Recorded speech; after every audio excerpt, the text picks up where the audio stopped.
Assalamualaikum warahmatullahi wabarakatuh. Kami dari kelompok 5 akan mempresentasikan rangkuman pertemuan 1 sampai pertemuan 10. Saya akan memperkenalkan anggota-anggota saya.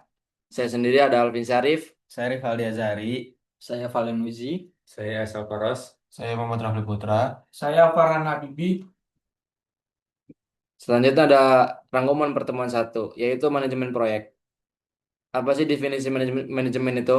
Manajemen adalah proses merencanakan, mengorganisasi, memimpin, dan mengendalikan sumber daya organisasi, termasuk sumber daya manusia, material, uang, dan informasi untuk mencapai tujuan organisasi yang telah ditetapkan secara efektif dan efisien. Di sini ada tiga definisi proyek. Yang pertama ada Proyek Manajemen Institute. Yang kedua ada The UK Association of Project Manager. Yang ketiga ada The British Standard Institute. Selanjutnya ada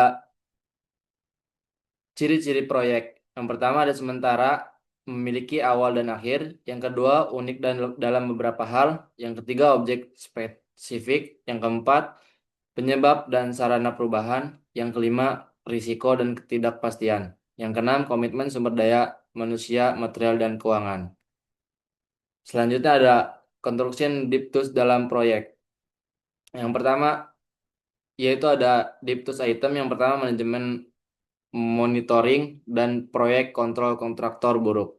Yang kedua, perubahan desain oleh pemilik perencana. Yang ketiga, keterlambatan pembayaran. Yang keempat, keterlambatan material. Yang kelima, koordinasi atau respon persetujuan lambat dari otoritas. Yang keenam, jumlah tenaga kerja dan produktivitas. Yang ketujuh, salah memilih jenis atau kapasitas peralatan dan pengalaman kontraktor. Seterusnya ada urutan disputes based on stakeholder. Yang pertama ada owner, yang kedua designer, yang ketiga ada QS, yang keempat ada procurement, yang lima ada construction management, yang keenam ada kontraktor. Seterusnya ada peraturan-peraturan manajemen proyek. Yang pertama ada Peraturan terkait manajemen proyek 14, Peraturan Pemerintahan Nomor 22 Tahun 2020, Pasal 51 Ayat 1, Manajemen Penyelenggaraan Konstruksi meliputi A. Manajemen proyek, B. Manajemen konstruksi, C. Manajemen mutu, dan D. Manajemen keselamatan konstruksi. Yang kedua ada Peraturan Pemerintahan Nomor 14 Tahun 2021, Pasal 51A Ayat 1. Butir A menjelaskan tugas konsultan manajemen konstruksi melaksanakan penjaminan mutu, pelaksanaan pekerjaan mulai dari tahap persiapan penggadaan. Yang ketiga ada Permen PR nomor 22 tahun 2018 pasal 47 ayat 4, bangunan gedung negara untuk bangunan bertingkat di atas 4 lantai. Selanjutnya ada fungsi manajemen proyek bagi desain interior. Yang pertama, melihat ke depan pada kebutuhan dan risiko. Yang kedua, menyeimbangkan kebutuhan semua pihak dalam proyek. Yang ketiga, mengarahkan semua elemen yang diperlukan untuk mencapai tujuan dan yang akan menghambat pembangunan.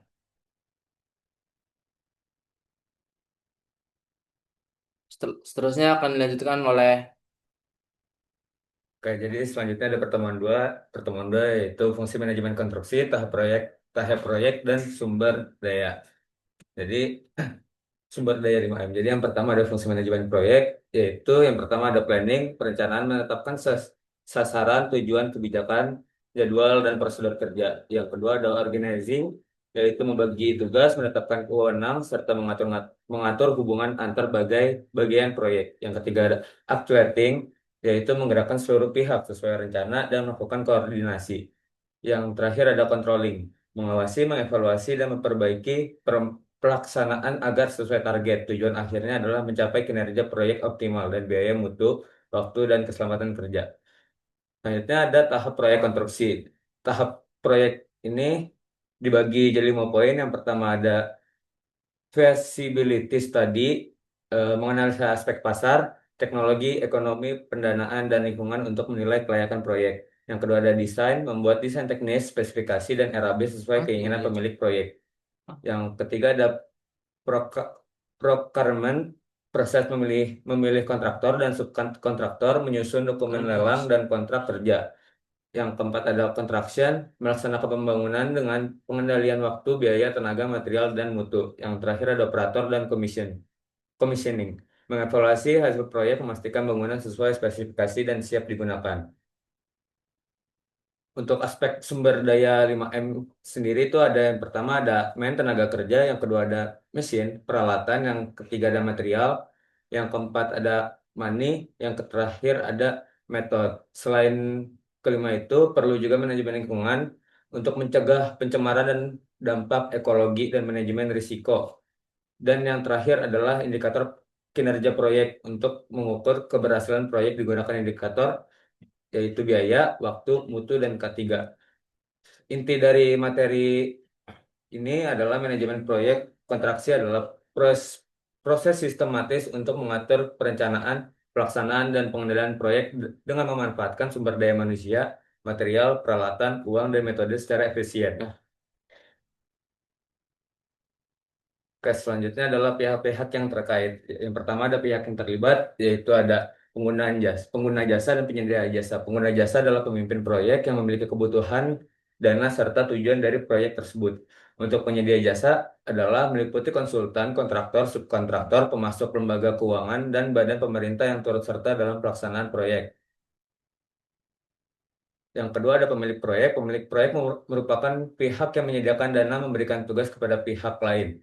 Tugas dan wewenang pemilik proyek adalah menunjukkan konsultan dan kontraktor, menyediakan lahan dan sarana penunjangan, mengawasi jalannya pekerjaan serta menerima hasil akhir proyek, dan yang terakhir berhak menentukan pemenang tender dan menyetujui perubahan pekerjaan. Selanjutnya ketiga ada konsultan. Konsultan ada dibagi jadi empat, yaitu ada konsultan perencana yang menyusun dokumen perencana seperti DED, RKS, gambar tender, dan gambar kerja. Terus yang kedua ada konsultan QS, QE atau scheduler, menghitung volume pekerjaan, menyusun anggaran RAB. Yang ketiga ada konsultan manajemen konstruksi atau MK, mengelola dan mengkoordinasikan seluruh tahapan proyek dari perencanaan sampai serah terima. Dan yang terakhir ada konsultan pengawas, melakukan pengawasan rutin di lapangan, memastikan pekerjaan sesuai standar. Dan yang keempat ada kontraktor, subkontraktor, dan pemasok. Kontraktor adalah bertanggung jawab atas pelaksanaan fisik proyek sesuai gambar dan spesifikasi yang telah disetujui. Untuk subkontraktor melaksanakan bagian pekerjaan tertentu yang membutuhkan keahlian khusus. Dan untuk pemasok atau supplier menyediakan material dan perlengkapan sesuai standar dan permintaan proyek. Yang kelima ada pihak pendukung, yaitu ada lembaga keuangan yang menyediakan dana, badan pemerintah berperan sebagai pengawas teknis, dan tenaga ahli terdiri dari manajer proyek, site manager, engineering, bagian administrasi kontrak, personalia, dan keuangan yang bekerja sesuai bidangnya masing-masing. Dan yang keenam, dokumen proyek. Dokumen yang digunakan proyek meliputi gambar kerja, DED, per tender, per construction, RKS, BOQ, RAB, jadwal pelaksanaan, laporan harian dan mingguan.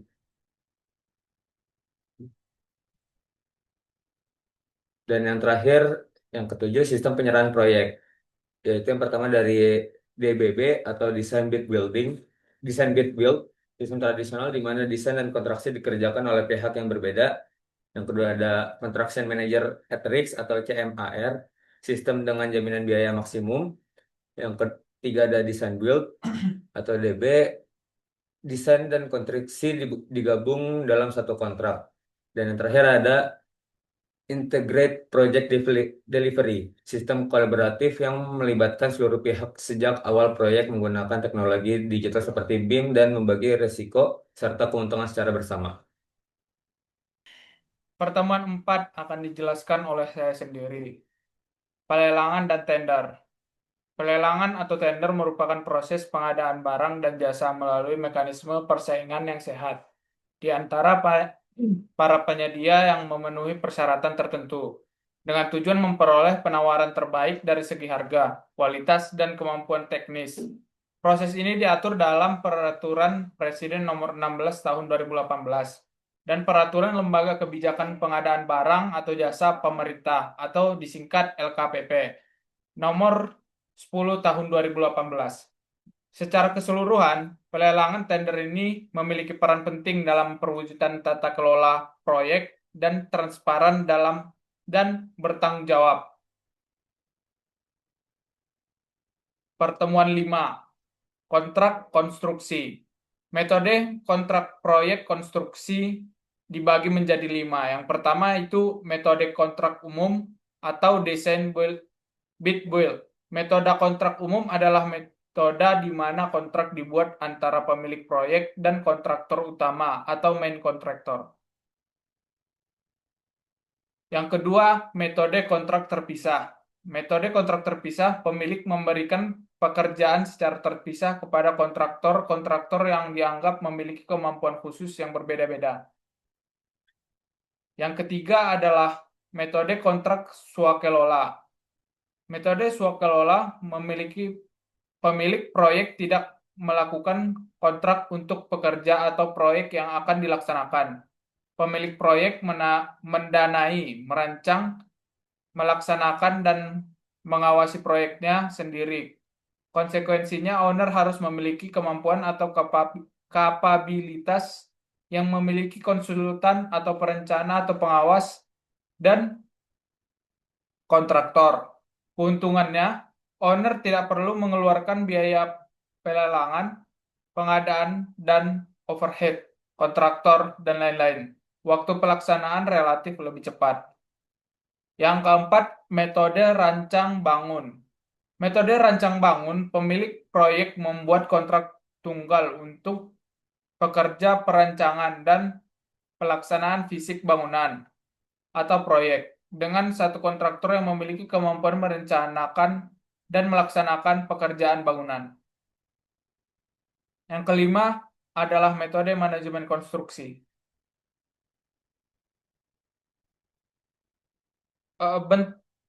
Bentuk organisasi proyek konstruksi terbagi menjadi 3, yaitu tradisional, swakelola, dan proyek putar kunci.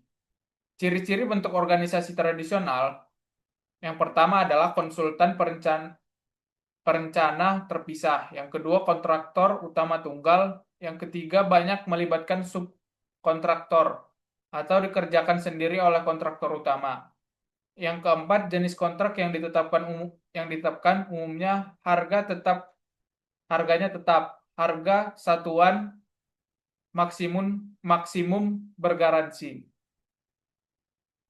Bentuk organisasi tradisional. Yang pertama itu pemberi tugas, yang kedua kontraktor dan perencana. Yang ketiga adalah subkontraktor, arsitektur, struktur, dan MEP. Bentuk ciri yang kedua adalah ciri-ciri organisasi swakelola. Yang pertama itu pemilik proyek bertanggung jawab atas perencanaan dan pelaksanaan proyek.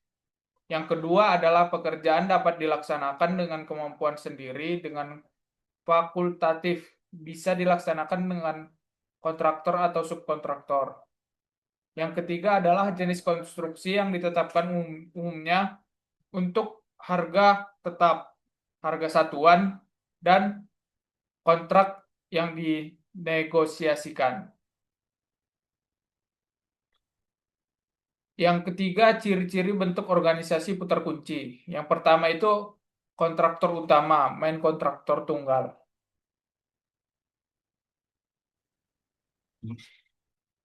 Baik, selanjutnya ada di materi pertemuan 6 yang membahas pertama kerangka acuan kerja atau term of reference. Kerangka acuan kerja atau kerangka acuan kegiatan yang disingkat KAK adalah dokumen perencanaan kegiatan yang berisi penjelasan atau keterangan mengenai apa, mengapa, siapa, kapan, dan di mana, bagaimana, dan beberapa perkiraan biayanya suatu kegiatan. TOR atau KAK adalah dokumen yang membuat tujuan, ruang lingkup, dan struktur proyek sebagai pedoman pelaksanaan dalam tender pengadaan KAK atau TOR, menjelaskan dasar proyek serta menjadi acuan anggaran dan diterbitkan oleh instansi penyelenggara. Selanjutnya ada penawaran. Penawaran atau quotation adalah surat yang berisi detail produk dan harga sebagai Panggung. sebagai tanggapan atas permintaan pelanggan. Dokumen ini menjadi dasar kesepakatan harga antara penjual dan pembeli. Isi penawaran mencakup nama dan deskripsi produk, jumlah, harga, diskon, serta cara pembayaran. Selanjutnya ada surat perjanjian kerjasama atau Memorandum of Understanding. Surat perjanjian kerjasama atau disingkat PKS atau MOU berfungsi menjaga keamanan, mengatur hak dan kewajiban, mengurangi resiko, serta menjadi acuan penyelesaian jika terjadi perselisihan. Isi PKS mencakup identitas secara pihak, latar belakang, pasal-pasal perjanjian, nilai kontrak, jangka waktu, hasil kerja, tata cara pembayaran, hak cipta, penyelesaian sengketa, serta tanda tangan dan lampiran sebagai bukti sah kerjasama. Selanjutnya ada tagihan atau invoice. Invoice atau tagihan adalah dokumen yang berisi rincian penagih secara jelas, mencakup identitas perusahaan, nomor invoice, dan PO, detail pekerjaan atau produk, total pembayaran termasuk pajak, serta informasi tujuan pembayaran. Selain sebagai bukti tagihan, invoice juga berfungsi sebagai rujukan sah bila terjadi selisih pembayaran, alat pembukuan, pemantau perkembangan bisnis, acuan penjualan kembali, dan bukti saat pengajuan kredit.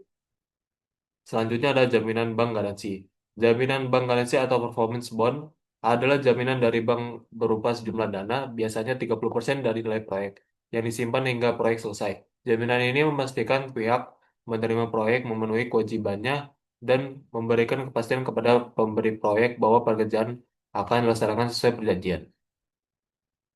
Selanjutnya ada di materi pertemuan ketujuh. Yang pertama ada acuan pembuatan KK atau TOR. Apa itu inquiry letter? Surat yang dibuat oleh pengguna jasa atau klien kepada penyedia jasa atau supplier atas permintaan kebutuhan barang atau jasa dan hal lainnya yang bersifat resmi. Surat dibuat berdasarkan informasi yang dari koran, majalah, relasi dan sumber lainnya dan berisi pernyataan untuk membeli barang sekaligus permintaan lainnya. Dengan mengirimkan surat permintaan, kita bisa mengetahui bahwa yang diberikan oleh supplier mengenai harga barang yang ada. Jika cocok, proses pembelian akan terjadi sesuai dengan surat permintaan yang telah dibuat. Selanjutnya, inquiry atau undangan tender. Klien pengguna jasa menggunakan desainer untuk melakukan kerjasama. Yang pertama, pekerjaan yang akan dilakukan, jangka waktu pengerjaan, perkiraan biaya yang dianggarkan.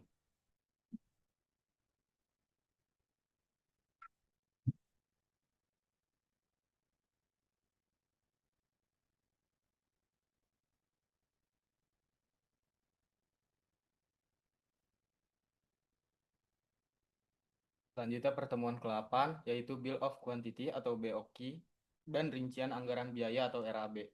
Bill of Quantity dan rincian anggaran biaya pada proyek interior digunakan untuk mencatat seluruh item pekerjaan mulai dari persiapan hingga tahap akhir berdasarkan AHSP dan standar harga pemerintah.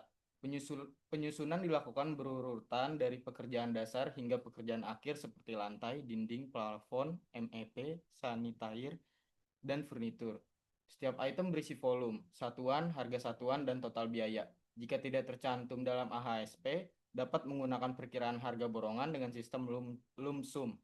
RAB diisi berdasarkan harga, bahan, dan upah sesuai standar.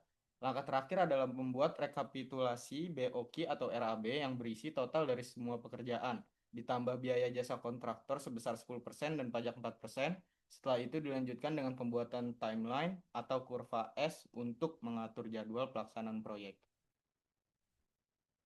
Selanjutnya pertemuan ke-9 yaitu keselamatan dan kesehatan kerja atau K3. Bertujuan menjaga keselamatan, kesehatan, dan kesejahteraan pekerjaan agar proyek berjalan aman dan efisien. Penerapan K3 diatur dalam berbagai peraturan seperti UU Nomor 1 Tahun 1970 dan UU Nomor 2 Tahun 2017 tentang jasa konstruksi. Tujuan utamanya adalah melindungi tenaga kerja, mencegah kecelakaan, serta memastikan pengguna alat dan lingkungan kerja yang aman. Pelanggaran K3 dapat menyebabkan cedera, kerugian, hingga kematian.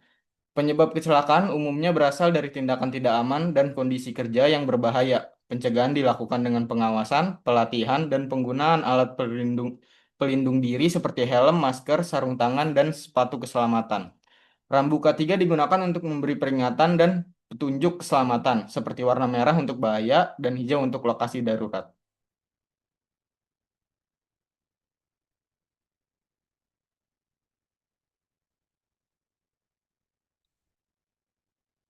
Pertemuan ke-10. Menyusun estimasi biaya dan rencana anggaran biaya atau RAB. Yang pertama ada estimasi biaya.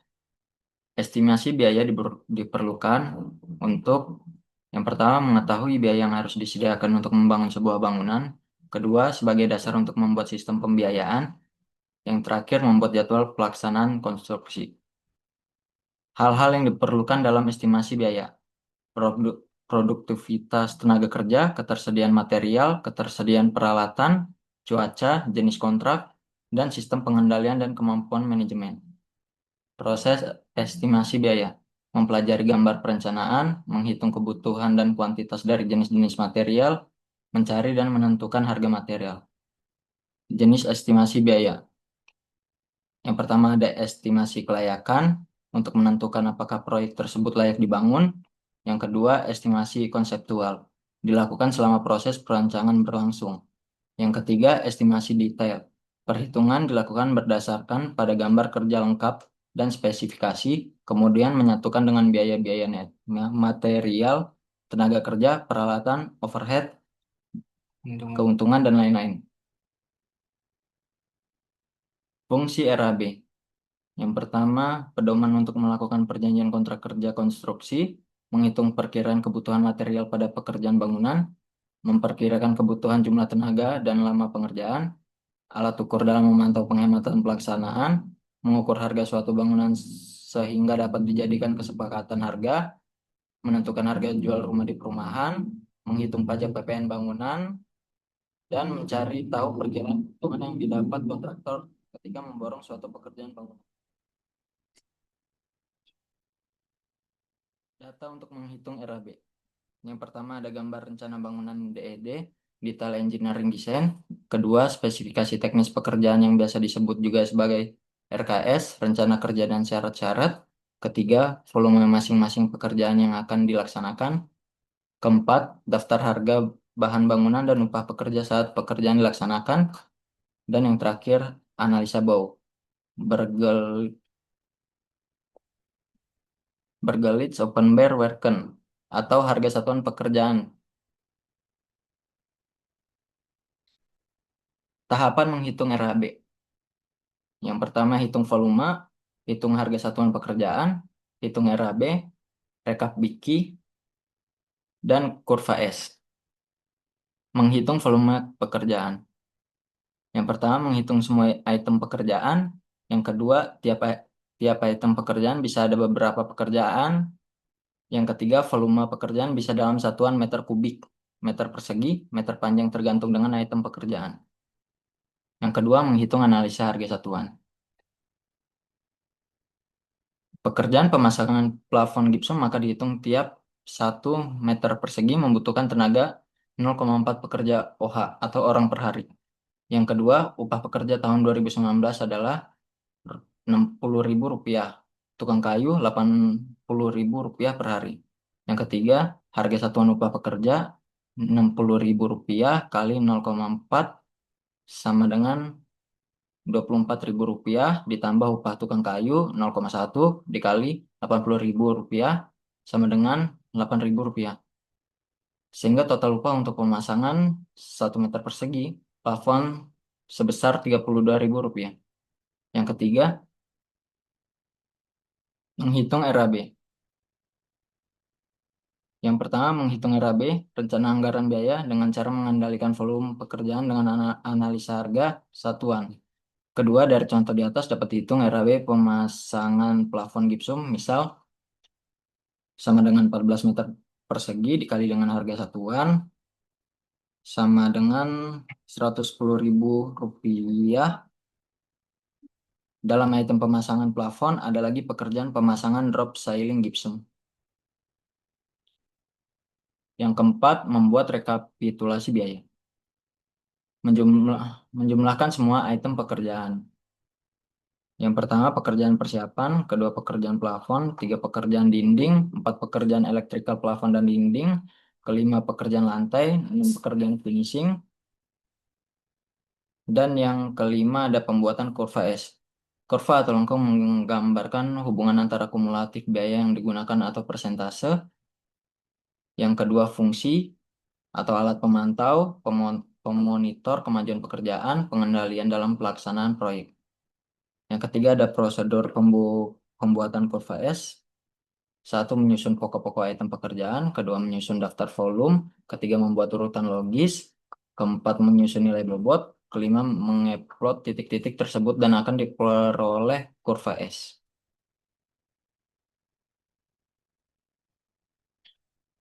Baik, sekian presentasi dari kelompok kami. Mohon maaf jika ada kata-kata yang salah. Cukup sekian dari kami. Assalamualaikum warahmatullahi wabarakatuh.